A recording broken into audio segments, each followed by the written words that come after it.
தமிழகத்தின் பொறுப்பு டிஜிபியாக வெங்கட்ராமன் நியமனம் செய்யப்பட்டுள்ளது சர்ச்சையை ஏற்படுத்தியுள்ளது.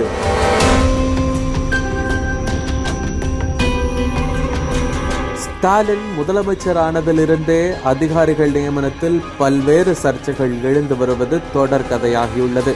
குறிப்பாக சொன்னால், தற்போது தமிழக சட்டம் ஒழுங்கு ஏடிஜிபி டேவிட்சன் தேவாசீர்வாதம் நியமனம்.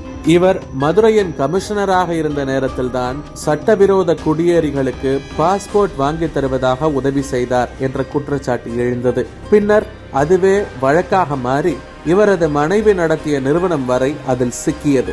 இருந்தாலும் அவரது பதவியை இந்த வழக்கு எந்த விதத்திலும் பாதிக்கவில்லை. காரணம், திமுக தலைமையிடம் அவருக்கு இருந்த செல்வாக்கு என சொல்லப்படுகிறது. இவ்வாறு Karthikeyan IAS, Prakash IAS, Shailesh Kumar IPS, Balvir Singh IPS என தொடர் சர்ச்சை அதிகாரிகளின் பட்டியல் நீண்டது. தற்போது அந்த லிஸ்டில் புது வரவாக வந்திருப்பவர் வெங்கட்ராமன். ஏற்கனவே தமிழகத்தின் டிஜிபியாக இருந்த சங்கர் ஜிவால் பதவிக்காலம் ஆகஸ்ட் மாதத்தோடு நிறைவு பெறும் என்பது அனைவருக்கும் தெரியும். குறிப்பாக காவல்துறையை பொறுத்தவரை ஒரு நடைமுறை உள்ளது.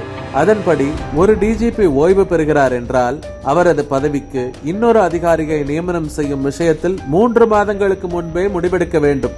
அந்த பதவிக்கு தகுதியான அதிகாரி யார் என்பதை பார்த்து தரவரிசையின் அடிப்படையில் ஒரு பட்டியலை தயார் செய்ய வேண்டும்.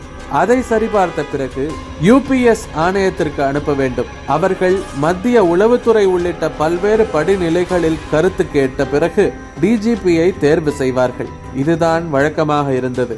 இந்த வழக்கத்தை இதுவரை தமிழக அரசியல் வரலாற்றில் யாருமே மாற்றியது கிடையாது.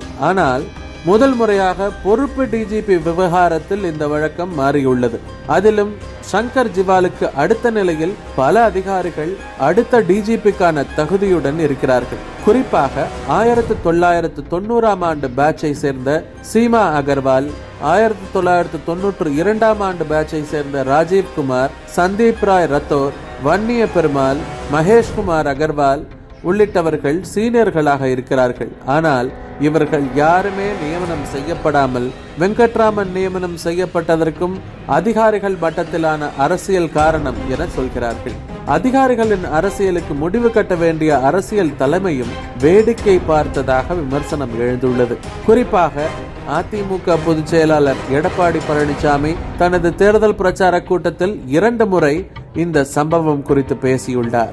டிஜிபி நியமனத்தை கூட உரிய முறையில் செய்ய முடியாத பொம்மை முதல்வராக ஸ்டாலின் இருக்கிறார் என விமர்சித்தார். இன்னொரு பக்கம் தமிழக பாஜகவின் முன்னாள் தலைவர் அண்ணாமலையும் கடும் கண்டனம் தெரிவித்துள்ளார். ஒரு டிஜிபி நியமனத்தை கூட குழப்பமில்லாமல் செய்ய முடியாத அரசாக திமுக அரசு இருப்பதாக குற்றம் சாட்டியுள்ளார்.